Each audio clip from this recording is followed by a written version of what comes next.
head coaching job by one team. One team. Jim Harbaugh is like that movie director, Christopher Nolan. If you let him direct your movie, you'll have a hit. It always works, and quickly. Jim Harbaugh wanted the Bears job. Kevin Warren, the president, he and Jim don't get along. He didn't get an interview. It's amazing to me. Yes, like Christopher Nolan, you'll have to surrender some control and increase the budget a little, but you'll be great immediately. In fact, he is now the first coach in the Super Bowl era to take over 2 losing teams and the first year make the playoffs. I always thought Bill Parcells was the greatest turnaround coach ever. Harbaugh just surpassed him. And Parcells is a top 5 coach in my life. But what I'm really happy about is Justin Herbert, who for years was like the A-plus student that had a really bad teacher, or the excellent employee with really bad bosses. And then he got Jim Harbaugh. And now he's putting up numbers. I saw one this weekend where he's literally now getting into an Aaron Rodgers, Tom Brady class. Herbert has 400-plus pass attempts and 3 or fewer interceptions. It's amazing. It is now one of the 3 greatest, most efficient seasons ever for a quarterback. That's insane. And, you know, it's funny about, I want you to think about this for a second. There's a lot of things that matter in coaching, but one of them is squeezing every bit of juice you can out of the roster. So when Harbaugh won a natty at Michigan, he only had 2 5-star players, 2 5-star recruits. The Alabama team he beat had 18.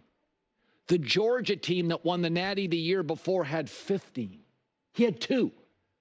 In fact, if you look at composite recruiting rankings, Michigan had the lowest for a national championship in forever.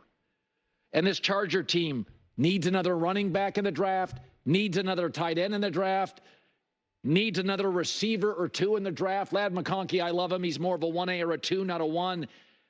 They're doing it. They're dropping 40 this weekend, and they're kind of in an offensive rebuild. Yeah, not kind of.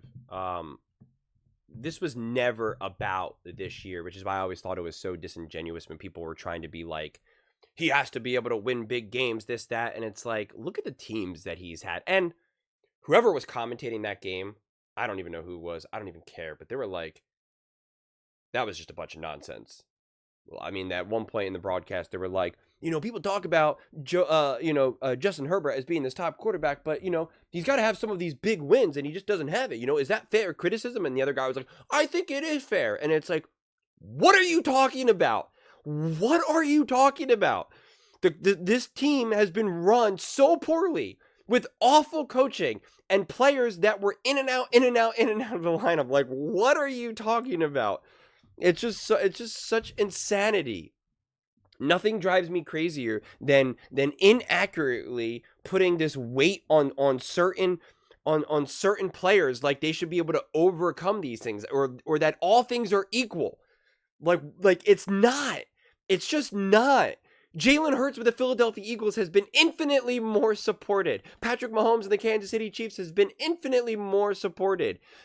Lamar Jackson and the Ravens even, and I've criticized their ability to support. Now, they're definitely not as bad as maybe Joe Burrow and the Cincinnati Bengals, but like, oh my God, it just drives me up the wall, quite frankly, especially when it's clear the talent that Justin Herbert has. Clear.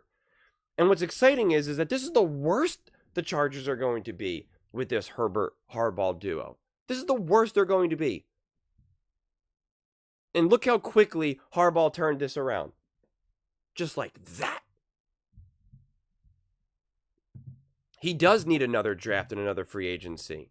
I mean, like, look what Herbert's doing with Aaron Rodgers and Tom Brady. I mean, that's awesome. I mean, that's special. That is efficient. And beating the Patriots are obviously not a good team. They're obviously not. But at this point, winning like this with the roster that the Chargers have, I think it is impressive, especially after you see what the Patriots did to the Bills. And no, I don't just explain that by being like, well, divisional games. No. That's not always the excuse. Well, divisional games are tough. No. No. And the Chargers got after it. This now makes you feel like, oh, and especially now that they got the run game back going, that's obviously incredibly important. You're like, I don't know, man. Chargers, they win their first round. They most likely will play the Chiefs. And you're like, I don't know. That offense can actually get some things going. And if that defense can be disciplined and continue to be a top defense, you're like, here we go. Here we go. And like I said, this is the worst this team should be outside of unfortunate, bad luck, injuries, etc. Like, this team is coming. This team is on the track, on the path to being a top team. Can they solidify that this year? That is the biggest question. I don't put that on them. I don't expect them to, but I don't deny their ability to either. I'm not like, oh yeah, this team in the playoffs, they face the Kansas City Chiefs, it's over. Like, I'm not saying that. But I'm also not saying they got no chance. At this point, and I don't want to have this mentality, but it is where my mind goes now, is I'm like, I expect the Chargers to be able to win the first round. Well, I guess it depends on who they end up playing, because I guess technically, aren't they still technically have the opportunity to maybe play the Bills first round? That would be a tough matchup, for sure. So it really all kind of depends where they land in terms of seeding. I'm not sure all the random iterations that can happen in the in the final week of football, of like how much all these things can kind of, because the Bengals might sneak in, like it's kind of crazy right now. But I guess technically, regardless of who they're playing, because it's a little bit hard to predict right now, this team should feel like they are win the first round, and the next round it's a close down to the wire game. Not where like we get rolled the first round or we win the first round but then get rolled the second round. Like, that's what it feels like. And anything short of that would make me feel like if they got beat really good in the first round, again, outside of you having to play like a team like the Bills, you'd be like, that left me feel a little unsatisfied. But it was never about this year for me. But when you see some of the games like this, and again, even doing this against a bad team like the Patriots, you're still kind of like, all right, the Patriots have been a little feisty. They just gave the Buffalo Bills trouble. We saw the Chargers lose to the Bucks. They got rolled by the Bucks. And you're kind of like, well, who are the Chargers right now? They're definitely more banged up than you would want them. Their run game, the only wide receiver who can actually catch the ball is like not playing. And you're like, all right, what's going on here? And then when they have everyone back, you're like, all right, who is this team? What can this team do? So it's exciting stuff. I do think they're a year away, though.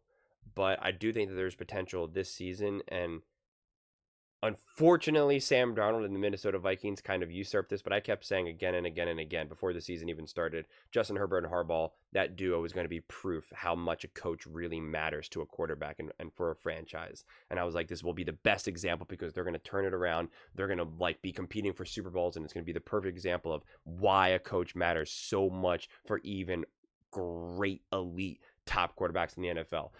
Unfortunately, now honestly, the best example of that is probably Sam Darnold and Kevin O'Connell, because that's bonkers. And again, you could be the biggest Chargers or Justin Herbert fan, and you would have to tip your hat to the Sam Darnold, Kevin O'Connell experience, because that's been really awesome and a great story as well. But who knows, man? Maybe next year we're going to see Justin Herbert, Harbaugh, Super Bowl, Kevin O'Connell, Sam Darnold, Minnesota Vikings. Like, I would love that. That would be so cool. Maybe this year it happens. I mean, honestly, who knows? It's just, that would actually be really cool as well. Two new quarterbacks with their new coaches. Just solidify the proof of that this is not a one-man show and can never be a one-man show. But the fact that Harbaugh was not the most sought-out coach going into this season just shows you how confused people can be, how the people with all the power, the smart people they just can't see past themselves. And it's why it's so important to get so many different perspectives. It's why I think it's why I think sometimes these sports shows, when they have people who don't even play sports at all, it's not like not everyone can play like in the NFL or NBA or whatever. But I think even having non-athletes, even though like I still will kind of throw some criticisms at people for that, I still think like even that's valuable because you're just getting so many different perspectives. And when you get people who have had a lot of success, who think they know everything, they overlook the importance of someone like a Harbaugh. And your vision just becomes too narrow. And so credit to the Chargers for making it happen. And it's like, this should be your coach quarterback duo for like the next decade. And Super Bowl should follow.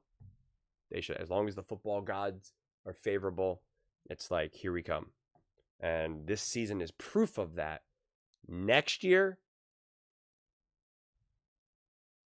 just sign me up for a time machine and let's get there now.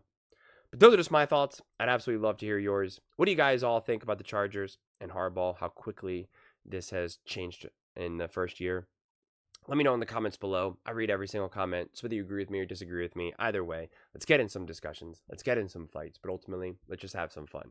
And please do consider subscribing. We're building an amazing community here, and I absolutely love to see you part of it. I want to build something that we all genuinely feel connected to. Something that we're really excited to be part of. I think we're on our way to doing it. Please don't forget to give this video a thumbs up, as it really does help with the visibility and the algorithm. Thank you so much, and see you next time.